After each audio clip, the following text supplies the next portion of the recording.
1959년 1월 23일 이고르 디아틀로프를 포함한 10명의 원정대가 소련 우랄 산맥 북부의 오토르텐 산을 향해 출발했습니다. 이들은 우랄 공과대학교 출신의 숙련된 스키어와 공학도들로 구성된 엘리트 집단이었습니다. 도중에 건강 악화로 하차한 유리지우딘을 제외한 9명은 2월 1일 죽음의 산이라 불리는 홀라트 샤을 경사면에 텐트를 설치했습니다. 그러나 이들은 약속된 날짜에 돌아오지 않았고 2월 26일 수색대가 발견한 현장은 상식적으로 이해하기 힘든 상태였습니다. 텐트는 내부에서 칼로 찢긴 채 절반쯤 눈에 파묻혀 있었으며 모든 소지품과 신발, 두꺼운 외투가 텐트 안에 고스란히 남겨져 있었습니다. 영하 30도의 극저온 속에서 대원들은 맨발 혹은 양말만 신은 채 1.5km 떨어진 숲을 향해 필사적으로 도망친 흔적이 발견되었습니다.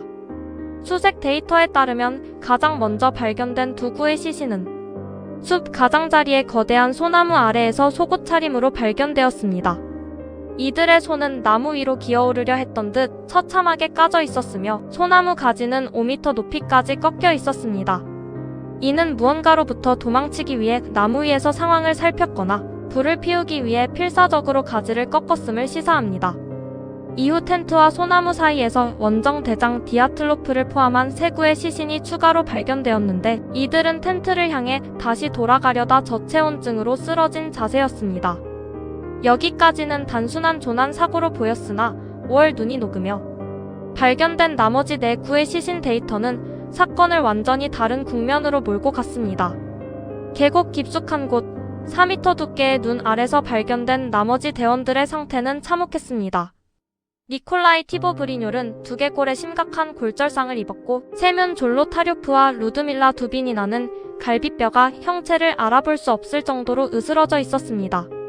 법의학적 분석 결과 이들에게 가해진 압력은 시속 80km로 주행하는 자동차에 정면 충돌했을 때 발생하는 충격량과 맞먹는 수준이었습니다. 기이한 점은 시신의 외부에 어떠한 타박상이나 멍도 없었다는 것입니다. 즉, 외부 피부는 멀쩡한데 내부의 골격계만 정교하게 파괴된 상태였습니다. 더욱이 두비니나의 시신에서는 혀와 안구, 입술 조직 일부가 사라진 상태였으며 시신들이 입고 있던 옷에서는 일반적인 배경 방사능 농도의 2배가 넘는 수치가 검출되었습니다. 소련 당국은 이 사건을 의문해 저항할 수 없는 힘에 의한 사망으로 서둘러 종결했습니다. 하지만 당시 수사관이었던 레프 이바노프는 훗날 양심 고백을 통해 사건 현장 인근에서 오렌지색 구체가 비행하는 것을 보았다는 다수의 목격 증언을 정부가 묵살했다고 밝혔습니다. 실제 사건 당시 현장에서 촬영된 마지막 필름의 33번 프레임에는 정체를 알 수 없는 빛나는 구체가 찍혀 있었습니다. 이를 근거로 제기된 가설 중 하나는 소련의 낙하산 기뢰 실험입니다. 고공에서 폭발한 기뢰가 강력한 충격파를 발생시켜 대원들의 내부 장기와 뼈를 파괴했으며 폭발 과정에서 발생한 방사능 물질이 의복에 묻었다는 분석입니다. 특히 시신들의 피부가 오렌지색으로 변색되었다는 점은 미사일 연료의 독성 성분인 비대칭 디메틸하이드라진 노출 가능성을 뒷받침합니다. 또 다른 기술적 분석은 인프라사운드 효과에 주목합니다. 홀라트 샤을산의 돔 형태 지형에 강력한 돌풍이 불면 카르만 와류 현상이 발생하는데 이때 인간의 귀에는 들리지 않는 7Hz 미만의 초저주파가 형성됩니다. 이 초저주파는 인간의 뇌와 공명하여 극도의 공포감, 공황 발작, 정신 착란을 일으킬 수 있습니다. 한밤중에 갑작스럽게 발생한 초저주파 진동이 대원들을 집단 패닉 상태로 몰아넣었고 이들이 비이성적인 판단으로 텐트를 찍고 영하의 날씨 속으로 뛰어들게 했다는 설명입니다. 이는 왜 대원들이 신발조차 신지 않고 사방으로 흩어졌는지를 설명하는 가장 유력한 심리적 데이터 중 하나입니다. 2019년 러시아 검찰청의 재조사와 2021년 스위스 공과대학교 연구팀의 정밀 시뮬레이션 데이터는 판상 눈사태를 주원인으로 지목했습니다. 대원들이 텐트를 설치하기 위해 산비탈을 깎아내면서 눈의 지지력을 약화시켰고 밤사이 쌓인 눈의 무게가 한계를 넘어 순간적으로 쏟아졌다는 분석입니다.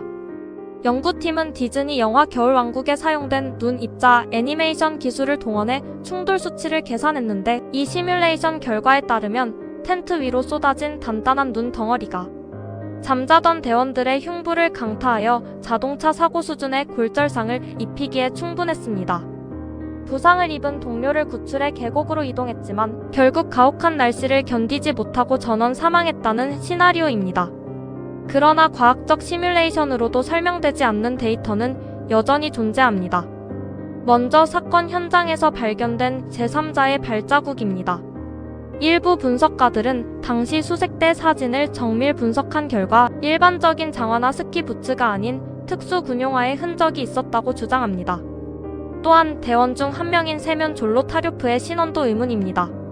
그는 다른 대원들보다 나이가 훨씬 많았고 제2차 세계대전 참전 용사였으며 시신 발견 당시 몸에 있던 문신이 그려진 수첩을 들고 있었습니다.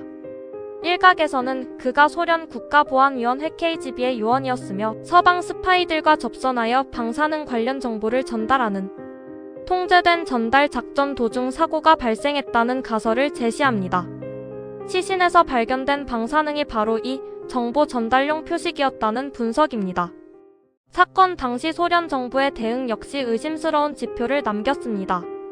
수사 보고서에서 일부 페이지가 삭제되었으며 현장에 파견된 수색대원들은 군 당국으로부터 본 것에 대해 절대 발설하지 말라는 엄중한 경고를 받았습니다. 또한 시신들이 안치된 관은 납으로 밀봉된 채 유족들에게 공개되지 않았고 장례식은 삼엄한 경비 속에서 치러졌습니다. 이는 단순한 자연재해라면 굳이 국가 권력이 개입하여 정보를 통제할 이유가 없다는 점에서 강력한 은폐 정황으로 읽힙니다.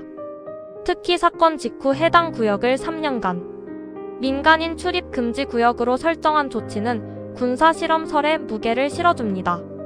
최근의 디지털 포렌식 데이터 분석은 원정대가 남긴 카메라의 모든 컷을 재구성했습니다. 마지막 캠프 설치 전까지 이들은 매우 전문적이고 평온한 상태였으며 주변 지형을 정밀하게 기록하고 있었습니다. 이들이 겪은 사건은 결코 점진적인 조난이 아니라 단 몇 초 만에 모든 판단력을 마비시킨 폭발적인 충격이었음을 시사합니다. 계곡 아래 대원들이 부상당한 동료의 옷을 잘라 자신의 몸에 감싸는 등 끝까지 생존을 위해 투쟁한 흔적은 이들이 숙련된 전문가 집단이었음을 증명합니다. 그럼에도 불구하고 이들을 압도한 힘은 자연이든 인간이 만든 무기이든 혹은 우리가 알지 못하는 미지의 현상이든 인간의 한계를 넘어선 것이었습니다. 디아틀로프 패스 사건의 핵심 데이터는 결국 불일치해 있습니다. 시뮬레이션된 눈사태 데이터와 실제 시신의 손상 부위, 검출된 방사능 수치와 목격된 오렌지색 구체, 그리고 정부의 비밀스러운 사후 처리까지. 이 모든 지표를 하나로 꿰뚫는 단 하나의 결론은 아직 도출되지 않았습니다. 1959년 우랄 산맥의 차가운 눈 아래 묻혔던 9명의 진실은 60여 년이 흐른 지금까지도 파편화된 데이터로 남아 수많은 가설과 논쟁을 재생산하고 있습니다. 2026년 현재까지도 이 사건이 전 세계에서 가장 유명한 미해결 미스터리로 분류되는 이유입니다. 기록된 사실은 명확합니다. 9명의 엘리트가 산으로 들어갔고 그들은 누구도 상상하지 못한 기괴한 모습으로 돌아왔습니다. 그리고 그들이 텐트를 찍고 나간 그 짧은 순간의 공백은 여전히 어떤 데이터로도 완전히 채워지지 않은 채 인터넷과 암호화, 그리고 범죄 수사학의 영역에서 끊임없이 회자되고 있습니다. 여러분의 의견을 댓글로 남겨주세요. 내용이 흥미로우셨다면 구독과 좋아요, 그리고 알림 설정까지 부탁드립니다. 더 깊고 정확한 미스터리 데이터를 추적하는 데 큰 힘이 됩니다. 지금까지 언코였습니다. 시청해주셔서 감사합니다.